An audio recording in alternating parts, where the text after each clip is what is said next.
versículo 25 de Mateo 6, no es 7, Mateo 6, verso 25. Y para entender todo el contexto y el mensaje de esta mañana, vamos a leer hasta el verso 34. Así que le invito a ponerse de pie en reverencia a la palabra del Señor. Nuestro gran mensaje es Dios y las riquezas. Le ruego su atención, hermanos. Si alguno trajo su celular y está interrumpiendo, por favor, hermanos, apáguelo.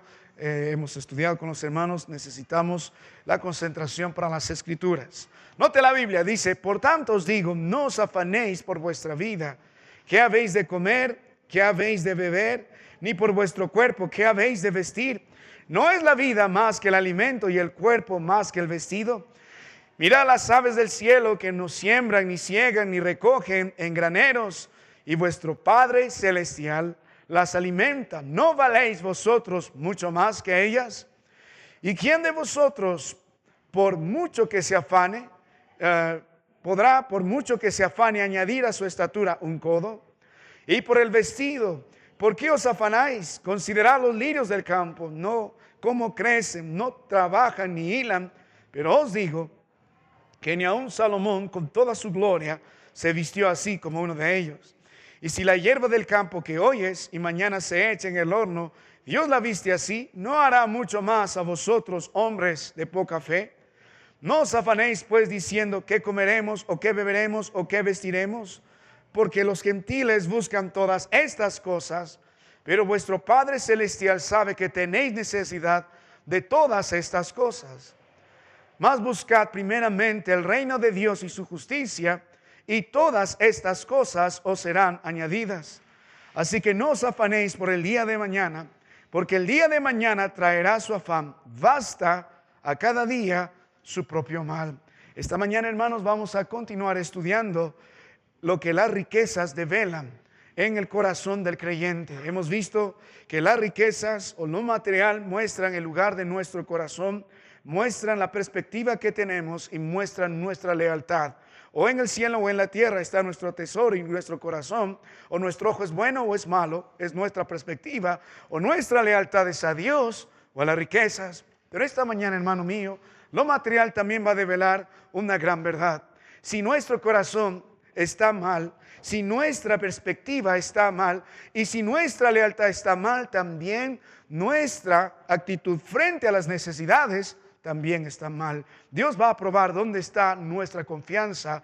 O está en lo material o está en nuestro Dios. Hoy vamos a considerar esta gran verdad.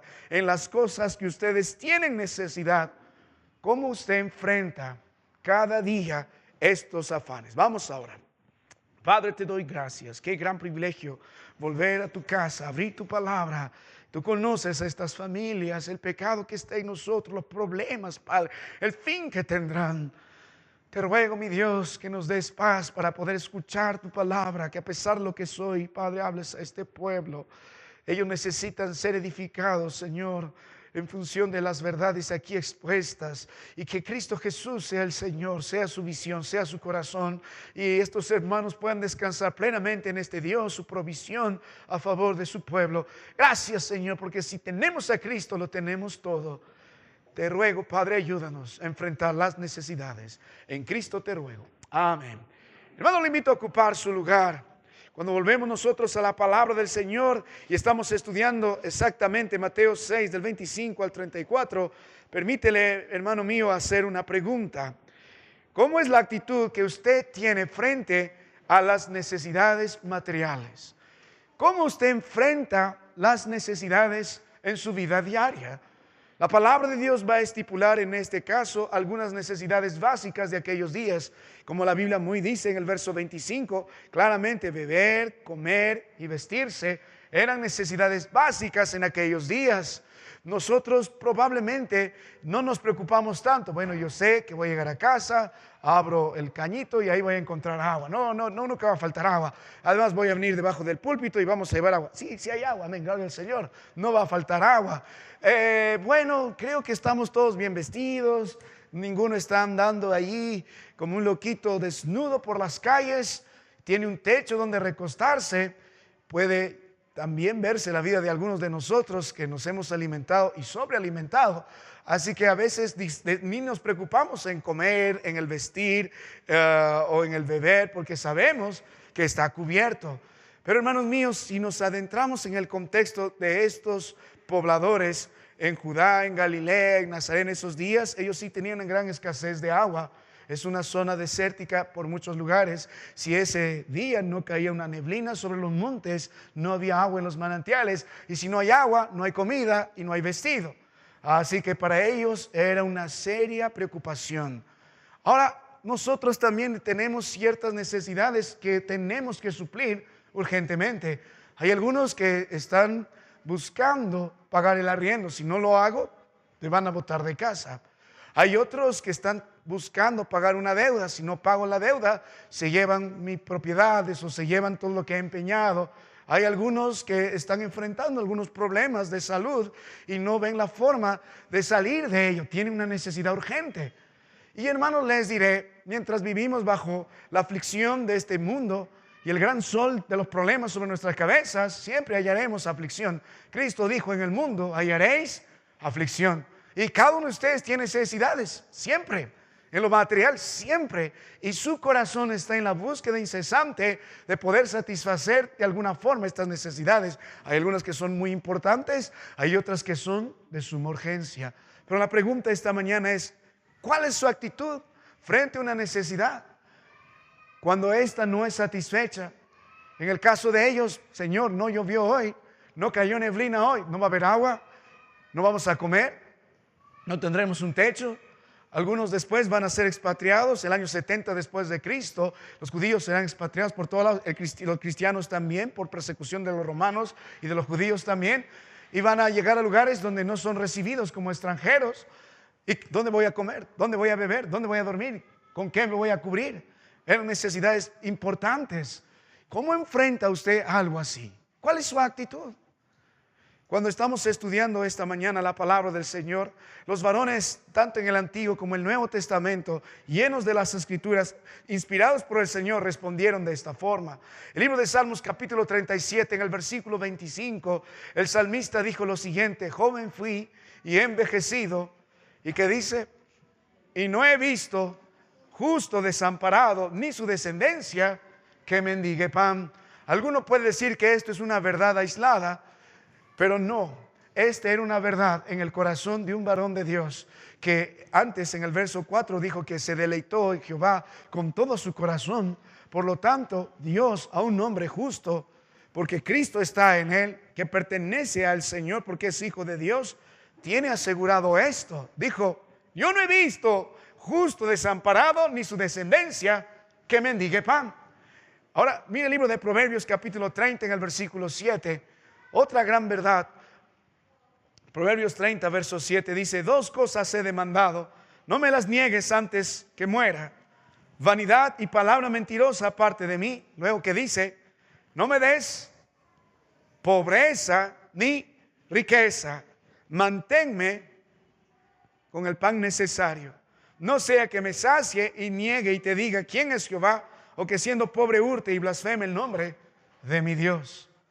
Vemos que hombres de Dios, inspirados por nuestro Espíritu Santo, hablaron verdades que están establecidas en todas las Escrituras en cuanto a la promesa del Señor de suplir las necesidades en nuestras vidas, hablando de lo material. Si va al libro de Mateo 6, donde estamos estudiando, capítulo 6, verso 33, la promesa del Señor es, mas buscad primeramente el reino de Dios y su justicia, y luego añade, y todas estas cosas. ¿De qué está hablando? Estas cosas, del verso 32, de las cosas de las que tenemos necesidad. Y está hablando del versículo 25, de la comida, la bebida, el vestido. Estas cosas, y el énfasis es claro porque dos veces se repite, estas cosas que dicen, o serán añadidas. ¿Sabe, hermano mío? Usted puede responder a la necesidad material en su vida como un cristiano o como un incrédulo. ¿Sabe? Usted puede decir, no, yo soy un verdadero creyente, yo amo al Señor, Cristo Jesús es mi Señor, amén. No porque una iglesia se llama la iglesia de Jesucristo de los santos últimos días, le constituye que es cristiana. Sabe, hermano mío, nuestra actitud hacia lo material, como hemos estado probando esta verdad a lo largo de todos estos días, estudiando el libro de Mateo 6 sobre Dios y las riquezas, va a develar nuestra verdadera condición. Si nosotros somos verdaderos hijos de Dios, ¿dónde va a estar nuestra confianza frente a la gran necesidad material? En Dios. Y si nosotros no somos verdaderos hijos de Dios, ¿dónde va a estribar nuestra confianza? En lo material. Entonces el libro de Mateo capítulo 6 del 25 al 34 nos va a ayudar esta mañana a mirar la cuarta prueba de las riquezas. Es a través de lo material Dios prueba nuestra confianza. ¿Dónde está nuestra confianza? Así que cuando volvemos a las escrituras, hermano, yo quiero que usted pueda meditar esta mañana a la luz del sermón del monte, bajo la enseñanza de nuestro Dios. En este pasaje debe considerar de todo corazón cuál es su actitud natural frente a las necesidades materiales, porque va a develar dónde está puesta nuestra confianza. Y como creyentes debería estar en Dios. Así que voy a dividir el mensaje en dos grandes verdades que me gustaría que usted pueda ver. O nuestra confianza está puesta en lo material, o confiamos en lo material cuando hay necesidad, o confiamos en Cristo Jesús o en nuestro Dios en medio de la necesidad. Aquí están las dos verdades que el Señor quiere develar esta mañana, y voy a tratar de luchar solamente con la primera de estas verdades, que cuando el incrédulo o el que no es creyente enfrenta necesidad, su confianza está en lo material. Y vamos a ver por qué razón. Voy a lidiar eso con esto esta mañana, yendo por todos estos versículos del 25 al 34. Ustedes verán, son casi 9 versículos y son muchos, así que no podemos lidiar con todos estos versículos en una sola mañana. Por lo tanto, voy a enfocarme solamente a poder develar si nuestra confianza esta mañana está en lo material. Y la otra semana veremos si nuestra confianza está en lo espiritual, en nuestro Dios. Así que volvemos a las Escrituras y comprendamos esta mañana dónde está puesta nuestra confianza. Nuestra actitud hacia la necesidad material define dónde está puesta nuestra confianza. Y la primera propuesta o está en lo material. Vamos a la Biblia, el libro de Mateo 6. La palabra de Dios dice el versículo 25: por tanto os digo. Que dice, por tanto os digo. ¿Y qué dice el Señor? No os afanéis. Mire, antes de detallar, hermano mío, si nuestra confianza está en lo material, note la expresión, por tanto os digo. Hay un pasaje para leer en el libro de Lucas 12, del 22 al 31, pero no vamos a ir todavía ahí, pero nos va a dar luz. ¿Por qué dice, por tanto os digo? El verso 24 y todo lo que hemos estado viendo a partir del verso 19 está estrechamente ligado con el verso 25 por la expresión, por tanto os digo. ¿Qué dijo previamente nuestro Dios antes de que usted pueda ver que su afán está todavía en lo terrenal? ¿Qué dijo el Señor antes? ¿Recuerda? El versículo 24 dijo al final, no podéis servir a Dios y a las riquezas. Durante estos días hemos estado aprendiendo a tener una perspectiva bíblica acerca de las riquezas. Y el Señor nos enseñó que muchos de nuestros problemas tienen que ver con el tema económico, y para Dios fue importante el tema material. De las 38 parábolas, 16 tiene que ver con lo material. Cuando el Señor quiso probar si uno es verdadero creyente, dijo, mira la actitud. En caso de Zaqueo, fue salvo y dijo, doy la mitad de mis bienes a quien debo, a los pobres, dijo, y a quien debo le doy el doble. Y cuando en Noé 1, ¿te acuerdas del joven rico que cumplía la ley? Vino y dijo, Dios, anda, vende todo lo que tienes, toma tu cruz y sígueme. Y él se fue triste porque tenía muchas riquezas, y dijo, él confía en las riquezas, una cosa le falta, ese es el problema. Así que para Dios es importante esto. Hay más de 2.500 referencias acerca de la economía, acerca de las posesiones y riquezas, y por lo tanto nuestra actitud hacia ella devela nuestra condición. Si somos creyentes, vamos a tener una perspectiva bíblica sobre las riquezas, y en función de ello hemos dado también algunas lecciones y hemos dicho en cuanto a la pertenencia de las riquezas. No nos pertenece a nosotros las riquezas, amén. ¿A quién le pertenece? A Dios. Eso nos constituye a nosotros nada más que en administradores de Dios. Dios es dueño de todo. Dios controla todas las riquezas. Dios provee todas las riquezas. Y nuestro Dios es soberano, a quien da y a quien quita. Eso nos constituye a nosotros nada más en administradores de todos los bienes que tenemos. Si usted tiene una casa, le pertenece a Dios, según la Biblia, según Ageo 2:8. Si usted tiene un carro, le pertenece a Dios. Si usted tiene dinero en el banco, le pertenece a Dios. Si usted tiene terrenos, le pertenece a Dios. Es un regalo. No, pastor, yo trabajé por ello. Amén. Dios te dio el talento para trabajar. El aire que respiras es por la gracia de Dios. Todo lo que usted tiene no es suyo, le pertenece a Dios. Por lo tanto, usted no tiene el derecho de hacer lo que quiera con lo material en su vida. Dios le dio por una razón.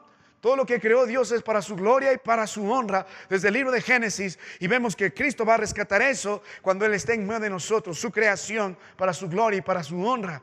Así que usted debe aprender a administrar bíblicamente esto, para que todo lo que haga con lo que Dios le ha dado traiga gloria y honra a Dios, porque usted va a dar cuenta a Dios. Si su hijo le pide durante la semana cierta propina, usted quiere pedirle cuenta al final de la otra semana, decir en qué ha gastado, en dónde gastó el dinero o cómo lo malgastó. Si lo hacemos de manera natural, ¿cómo nosotros no vamos a dar cuenta a Dios de los cielos que nos dio todo? El problema del hombre es que lo solemos pervertir. Lo pervertimos todo. Así que Dios nos ha dado las riquezas. Amén. De Él pertenece todo. Luego hemos aprendido, hermano mío, la naturaleza de la riqueza. ¿Recuerda esto? ¿Es bueno o es malo tener dinero? No es bueno ni es malo. Depende cómo lo uses. El problema no es un sol o 1,000,000 de soles. El punto es qué haces con ello. Amén. Ese es el punto. Ahora, el punto también es cómo consigues el dinero para eso. O se consigue trabajando bíblicamente, honestamente o no. Depende. Ahora, mirando la palabra de Dios, Dios quiere que gocemos de eso. Amén. Mira el libro de Génesis, cómo puso Dios a un huerto lleno de gran bendición material para el hombre. En el Nuevo Testamento, Dios dijo a Gallo, en capítulo de 3 de Juan, capítulo 1, amado, yo quiero que seas prosperado como tu salud, tu alma también. Es el plan de Dios. Un hombre generoso, prospéralo económicamente. Pero el problema no es el dinero, el problema es nuestra actitud al dinero y lo que hacemos con ello y la forma en la cómo nosotros la conseguimos. Muchos enriquecen ilícitamente. Hay ganadores de ganancia deshonesta, roban, estafan, mienten, toman para su propio bolsillo. Ustedes pueden ver que la inmoralidad es un gran negocio en estos días. Vamos a enriquecernos a través de ser inmorales. Amén. A través de ciertas redes sociales vamos a enriquecernos por eso. No. Algunos prosperan mucho con negocios de alcohol y todo esto que tiene que ver con venta de tragos, qué sé yo. ¿Vamos a participar en ello para que podamos tener riqueza? No. El problema no es el dinero. El problema es cómo lo conseguimos y el problema es qué hacemos con ello. También hemos visto no solo la pertenencia del dinero, la naturaleza del dinero, y estamos viendo la prueba del dinero. Nuestra actitud hacia las riquezas muestra quiénes somos. Y la primera prueba, por eso la Biblia dice, el verso 25, por tanto os digo, ¿qué nos dijo antes? Del verso 19 al verso 21, las riquezas probaron el lugar de nuestro tesoro, si está en la tierra o está en el cielo. Y si nuestro tesoro está en la tierra, solo acumulamos dinero por acumular. Un antiguo empresario, el más rico que existió de todos los tiempos, también de origen judío, se llamaba John Rockefeller. Si ustedes conocen su historia, es asombrosa. A los 25 ya era millonario, a los 31 era el hombre más rico de todo el planeta. Pero él dijo una gran verdad. A pesar de que la riqueza no le trajo recompensa, dentro de la visión judía, dijo lo siguiente: es absurdo amontonar riquezas solamente para buscar el beneficio propio de las riquezas. Es absurdo. Porque las riquezas no debe ser el fin, sino es un medio. Para los judíos, y aunque no reconozcan a Cristo, pero bastante influenciados por los principios del Antiguo Testamento, un hombre rico es un hombre generoso. ¿Y sabes que el 25% de los premios Nobel son judíos? ¿Sabes que el 17% de los hombres más ricos de la tierra son judíos? ¿Sabes que Mark Zuckerberg es descendencia judía? Y muchos de magnates son descendientes judíos, aunque muchos no creen en Cristo, pero los principios son válidos en su vida. El problema es nuestra visión sobre ello. Algunos solo buscan con gran afán tener riquezas, prosperidad, lo ven solo en lo material y creen que es el fin. Si usted cree que es el afán diario de trabajar, de esforzarse, de emprender algo, solo acumular riquezas para satisfacer los caprichos suyos y de su codicia, de su egoísmo, de la envidia que lo corre por dentro, usted está haciendo tesoros en la tierra. Este varón Rockefeller también dijo lo siguiente sobre el trabajo. Mi trabajo nada más es un fin. El trabajo, igual que el dinero, no es el fin, sino es un medio. Ellos creían que el ser generosos a su pueblo, a su nación, bajo la perspectiva de la luz, de la sombra del Antiguo Testamento, realmente era valorado para el hombre. Por eso eran dueños de sus propias empresas. Si usted ve nuestra mentalidad, a la mentalidad de ellos, es muy diferente. Para nosotros el fin es el dinero, para nosotros el fin es tener el mejor trabajo del mundo y vivimos haciendo ricos a los que están sobre nosotros. Es muy diferente, pero nosotros deberíamos tener mejor luz y nos debería ir mejor porque tenemos no la sombra de la ley, tenemos a Cristo, el que cumplió la ley, y tenemos toda la revelación en las Escrituras. Entonces, usted debe aprender, hermano, que la riqueza es prueba el lugar de nuestro corazón. Si hacemos solo tesoros con el fin de tener dinero y tener los beneficios de ello en la tierra, promovido por mi orgullo, por mi codicia y malgastándole mis propios deleites banales, entonces usted está mal, su corazón está mal. Cuando lo invertimos en lo eterno, cuando la palabra de Dios dice que hacemos tesoro en el cielo, cuando invertimos en las cosas eternas, en la predicación de la palabra de Dios, en que estas predicaciones a través de varones, el Señor y su Espíritu ganen almas, en eso nosotros debemos poner nuestro corazón. Luego nos llevó la Biblia al versículo 22, no solo probó nuestro corazón si está en la tierra o en el cielo, sino también probó nuestra perspectiva. Si nuestro corazón, nuestra voluntad está mal orientada, entonces nuestra perspectiva sobre las cosas está mal. O nuestro ojo es bueno o nuestro ojo es maligno. Igual, o nuestro corazón y nuestro tesoro en la tierra o en el cielo, o nuestro ojo es bueno o nuestro ojo es maligno. Y hemos visto que en el contexto un ojo bueno es un ojo generoso. ¿Ves? Estos antiguos hombres, aunque sin reconocer a Cristo, tenían la perspectiva correcta.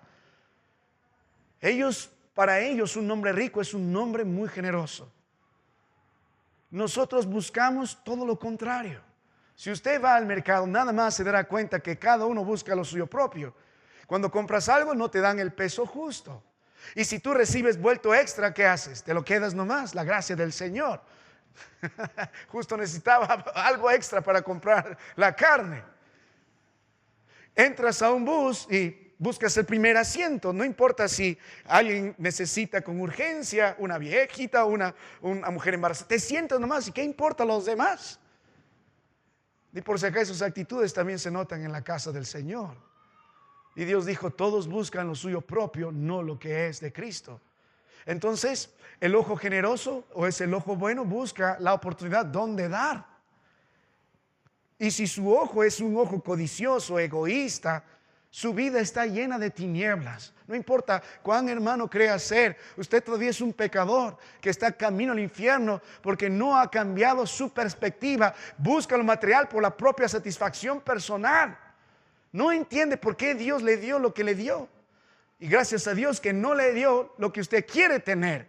Gracias a Dios por la casita que tiene, por el carrito. O si no tiene carrito, gloria a Dios también por eso. Porque sabe Dios que si alguno de ustedes obtiene un poco más, su orgullo va a ser tan alto que va a menospreciar al Dios de los cielos. Entonces, cuando la visión es de generosidad, es diferente el asunto. Un hombre así era el hombre Gallo, un hombre así era Jesucristo. Era un hombre, Cristo lo dio todo por nosotros en la cruz del Calvario. Ahora, el versículo 24, también las riquezas están probando no solo el corazón, no solo la perspectiva, sino nuestra lealtad. Si nuestro corazón está mal, todo lo que afanamos, pensamos, planeamos está mal, está en la tierra, está dominado por nuestro orgullo, nuestro egoísmo, nuestra codicia, el gran problema, entonces la perspectiva que tenemos de la realidad está totalmente equivocada. Solo vivo para mí. Por lo tanto, mi lealtad no está en Dios, sino mi lealtad, ¿dónde está? En las riquezas.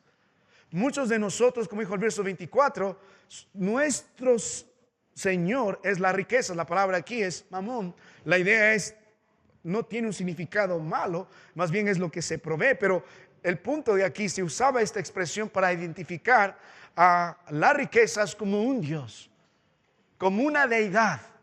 Entonces Dios dice bajo su palabra, ¿dónde está su lealtad? Su actitud hacia las riquezas define su lealtad.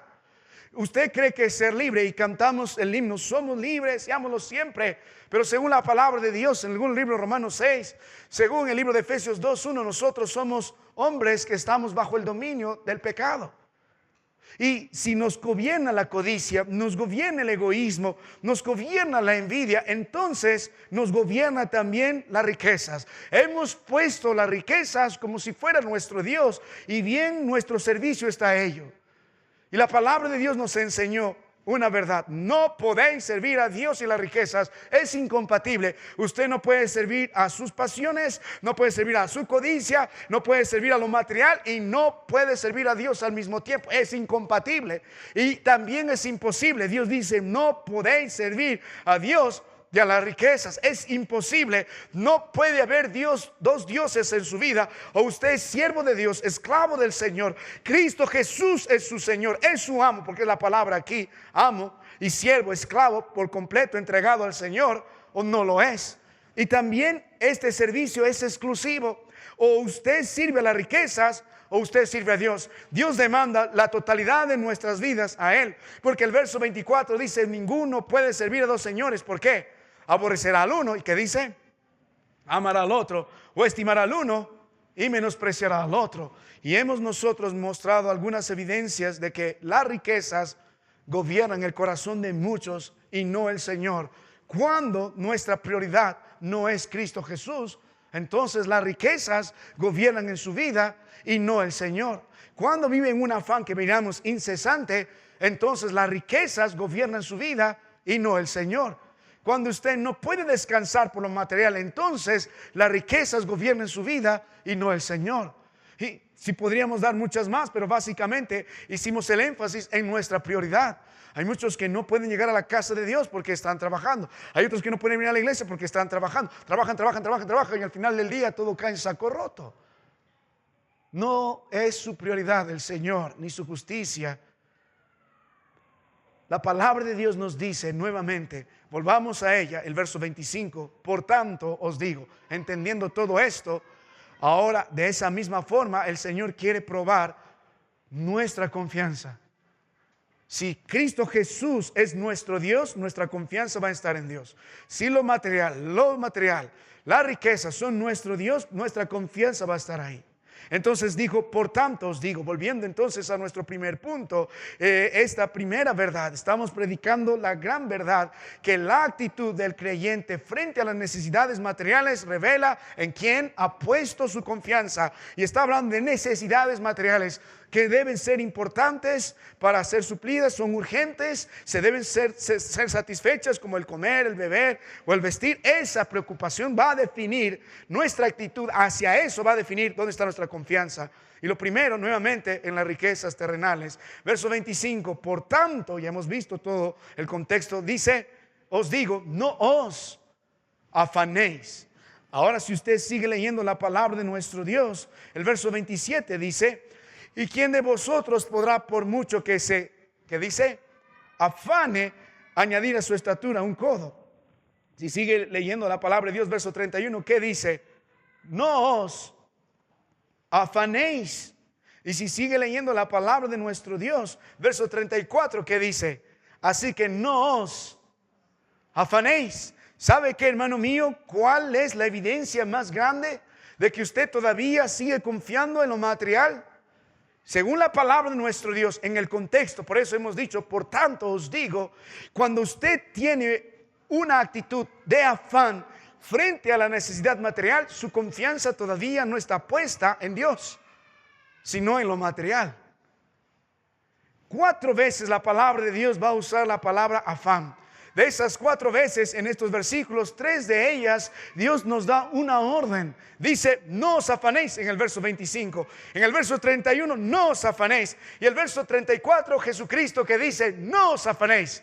O sea, para nuestro Dios el afán es importante, que usted y yo lo podemos entender, y es un serio peligro en el corazón del creyente o de cualquiera persona. ¿Por qué? Porque Dios lo está prohibiendo. El sermón del monte es Cristo como rey, anunciando las leyes del reino, la justicia del reino versus la justicia de los hombres. Él es el rey, así como es presentado en el libro de Mateo, y el rey está diciendo, no os afanéis. Es una orden del Señor. Esto es imperativo. No os afanéis. Y si nosotros nos afanamos, ¿qué se constituye esto? En pecado. Estamos quebrantando la palabra de Dios. Entonces, si usted dice ser un verdadero creyente, frente a las necesidades materiales de importancia, de urgencia, como el comer, el vestir, o el poder cubrir el cuerpo, o beber, usted debe entender que la respuesta a ello no es el afán. No es el afán. No es el incesante afán, pero ¿qué es el afán? Así que vamos a considerar 3 aspectos esta mañana acerca del afán, y veremos si nuestra vida está puesta en el Señor frente a la necesidad, o está puesta todavía en nosotros y en lo material. ¿Sabe qué, hermano mío? A la luz de la palabra de Dios, con todo el amor le digo, y con toda la verdad que he considerado en mi vida, el Señor paga mucho mejor que el mundo. Dios es dueño de todo. ¿Recuerdas? A Él le pertenece todo. El problema, hermano, no es la necesidad. No es el problema la falta de agua, la falta del vestido, la falta de la comida o lo material en su vida, lo que está orando que sea urgente, lo que le mantiene en constante afán. Eso no es el problema. A lo largo de toda la palabra de Dios podemos ver que todos en algún momento vamos a pasar por gran necesidad. Es la verdad. El apóstol Pablo dijo en Filipenses 4, he aprendido a contentarme cualquiera sea mi necesidad. He aprendido a tener abundancia como padecer necesidad, cualquiera sea mi condición. Si usted ve el libro de Génesis 12, va a ver a Abraham que hubo hambre en la tierra y se fue a Egipto. Si va a Génesis 24, otra vez va a haber hambre en la tierra y Abraham se fue en la misma dirección. Si va al libro de Ruth capítulo 1, hubo hambre en la tierra y un hombre llamado Elimelech también se fue. Y en los días de Isaac hubo hambre en la tierra y también se fue a otra dirección. Muchos de los hombres de Dios, todos pasaron por las mismas circunstancias, o en el desierto, o hubo gran necesidad, hubo hambre en la tierra. Dios sacó a su pueblo de Egipto, ¿y a dónde lo llevó primero? Al desierto. Al desierto. Algunos creen que porque tenemos gran necesidad, ese es un pobre hombre pecador, seguro debe ir al infierno. Tiene una perspectiva religiosa tan equivocada como los que Jesucristo está enfrentando. Y no por tener más dinero que otro, usted es merecedor del cielo. No, Diosito a mí me quiere, por eso me bendice. También hay muchos ricos que están camino al infierno. El punto no es ese. El punto es cómo enfrentamos esto. Ese es el punto. Hubo hambre en la tierra, entonces en vez de abrir su Biblia, miró su billetera y dijo, me voy a Egipto, seguro en Egipto, allí sí voy a estar bien. Isaac, su hijo, algunos años después, hizo lo mismo. Cuando hubo hambre en la tierra, no hay que comer, no hay que beber, no hay que vestir. Mejor voy a abrir mi billetera, y desecha su Biblia y se fue en la misma dirección. Y por si acaso les fue mal. Si ve el libro de Ruth capítulo 1, un tal Elimelech con su esposa llamada Noemí, hubo hambre en la tierra y decidió a dónde irse, a los campos de Moab. Seguramente ahí hay bendición. Cada vez que nosotros escogemos nuestra economía, las aparentes necesidades y la palabra del Señor, la desechamos, entonces vamos a terminar mal. Desde ya le digo, hermano, el Señor paga mejor. Él prometió en el verso 33 que Él suplirá, Él añadirá estas cosas. Ahora, entonces, si nuestra actitud hacia las necesidades es un afán constante, nuestra confianza no está en el Señor, aún sigue en lo material. Entonces, consideremos esta mañana 3 grandes aspectos también de la ansiedad. El primero, vamos a identificar la ansiedad en nuestras vidas. En segundo lugar, vamos a ver el efecto de la ansiedad. Y en tercer lugar, vamos a considerar las causas de la ansiedad. Esto Dios quiere tratarlo. Tanto así que dijo 4 veces el afán y 3 veces dijo, no os afanéis. No os afanéis. Si usted se está afanando, está pecando contra Dios. Entonces, identifiquemos el afán en nuestra vida. La palabra afán literalmente es preocupación, pero una preocupación especial. ¿Por qué? Porque está orientada a lo que va a venir, orientada al futuro. Si usted lee el verso 34, la Biblia concluye diciendo, así que no os afanéis por el día de mañana, porque el día de mañana traerá su afán, basta cada día su propio mal. Entonces el afán y la ansiedad es una preocupación por el mañana, por las cosas que tememos que van a suceder en el futuro. Y el punto de esto, el afán es usado en muchos contextos en la Biblia para hablar de una condición no solo ansiosa, sino de asfixiante. Incluso en otras partes de la palabra de Dios va a traducirse como alguien que está apretando el cuello de otro, es como sentirse ahogado. Hermano mío, esta no es la respuesta bíblica de un creyente a la necesidad material. El preocuparse por el que va a pasar mañana, el estar socavando la cabeza con pensamientos, ¿y ahora qué voy a hacer? Tengo temor por lo que va a venir. No ha venido todavía, pero tengo temor por lo que va a venir. Estoy completamente dominado por este tipo de preocupación, que mi vida se convierte en una vida llena de insatisfacción, llena de agitación. Vivo en una constante asfixia, porque la Biblia dice, no os afanéis. ¿Por qué? Vuestra vida, hablando en el sentido pleno posible de lo que nosotros somos, en lo material, en lo emocional, en lo interno, en lo externo, delante de los hombres, en nuestra casa, en la iglesia, en lo secreto. De eso está hablando. Dios dice, no estés afanoso. Podemos nosotros esta mañana decir, yo confío en el Señor, amén. Pero vuelve a casa y vuelve a esa depresión y se encierra bajo esas paredes y luego se esconde en el lamento suyo, porque no puede saber qué va a pasar mañana. No tiene descanso, no tiene paz, se sumerge y vive en un constante afán. Cuando miramos esto en la vida de algunos de nosotros, debemos reconocer que esa no es la vida a la cual Dios nos ha llamado. Cristo Jesús dijo, mi paz os dejo, mi paz os doy, no como el mundo la da. El Señor nos mostró en el libro de Gálatas también que uno de los primeros frutos del Espíritu Santo es la paz. ¿Por qué tenemos paz con Dios?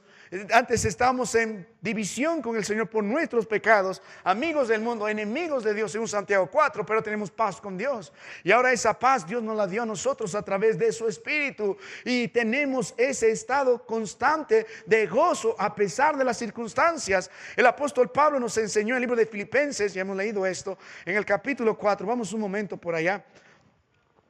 Libro de Filipenses capítulo 4, verso 11 dice, no lo digo porque tenga escasez, pues he aprendido a contentarme cualquiera sea mi situación. Sé vivir humildemente y sé tener abundancia. En todo y por todo estoy enseñado, así para estar saciado como para tener hambre, así para tener abundancia como para padecer necesidad. En ese contexto que dice, todo lo puedo en Cristo que me fortalece. El apóstol aprendió a través de las circunstancias. Él está escribiendo este libro mientras está preso en Roma, en una cárcel hostil, oscura, profunda, hedionda. El hombre no ha comido, el hombre está languideciendo, sus manos y pies están apresados por cadenas y grandes grillos en su vida. Así que el hombre no está triste, no está lamentando, no está quejándose. Ya ves, todos me han abandonado, ves, esto me pasa por ser cristiano, esto me pasa por ser misionero. ¿Y dónde está Dios? Dios, no te acuerdas de mí. No, el hombre está lleno de gozo porque ha aprendido a contentarse. La respuesta a las necesidades no es el afán, no es esa actitud incesante de pensar qué pasará mañana. Ese no es la actitud frente a la necesidad. Si usted vive en constante ansiedad, su confianza no está en el Señor. El apóstol nos muestra que sí se puede vivir en gozo en medio de cualquier circunstancia, y tiene el poder de Dios para entender eso. Entonces, lo primero que estamos viendo esta mañana, si nuestra confianza está en lo material o está en el Señor. Y la Biblia nos dice, si nuestra confianza está en lo material, se evidencia porque tenemos afán. Y Dios lo está identificando. Nos dice una preocupación incesante por el porvenir, por el futuro. Hay algunos que constantemente se deprimen, y eso es por el afán del pasado. Uno revisa todo lo que pasó atrás, lo que hizo, lo que no hizo, y se deprime. Si acumulas la preocupación por el pasado y pones la preocupación por el presente y tienes estrés, es 4, es 5, es 20, y agregas la preocupación por el futuro, ¿cómo puede una persona vivir en su sano juicio así?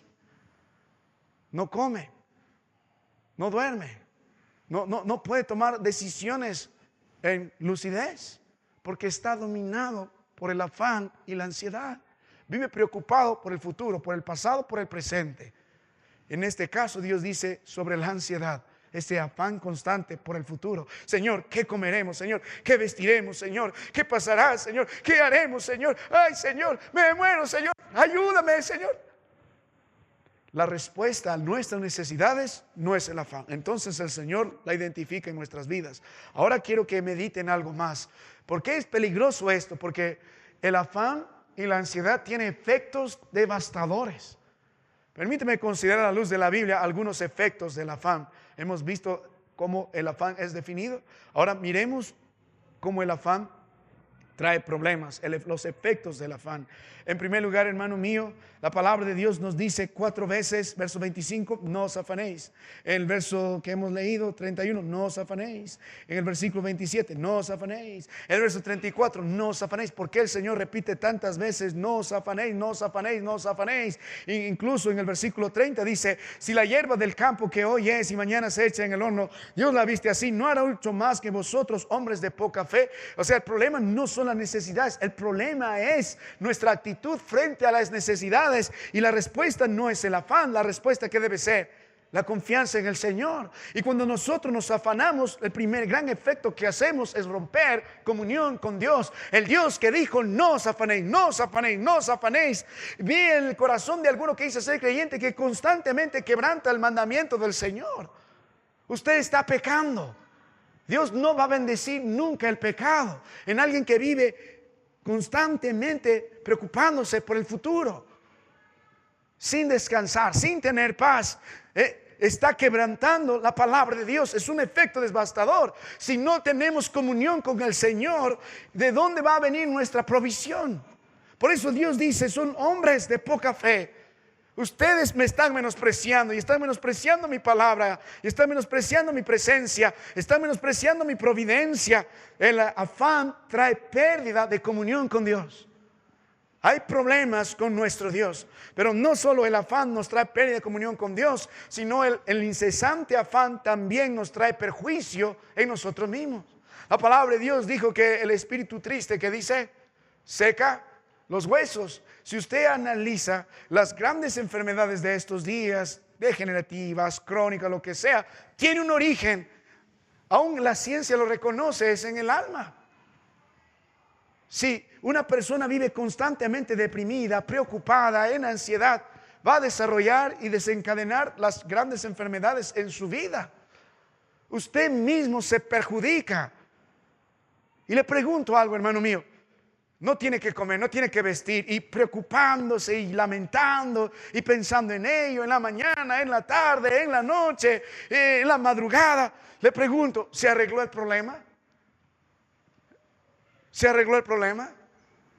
El problema va a seguir. No importa cuánto usted se afane, el problema, la realidad va a permanecer. No importa cuánto usted se deprima, cuánto queje delante de Dios sus circunstancias, el problema va a seguir. La solución no es el afán, porque nos hace perder comunión con Dios. ¿Por qué? Porque nos destruye a nosotros mismos. Los problemas van a continuar, no importa cuánto se afane.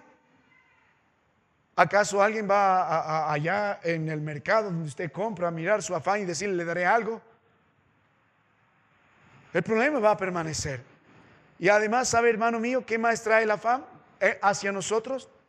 No solo quita paz, no solo trae cualquier dolencia, el afán, sino que también nos quita el gozo del Señor, el contentamiento. Ya lo hemos visto en eso en el libro de Filipenses 4. Pero miren 1 Timoteo 6, verso 6.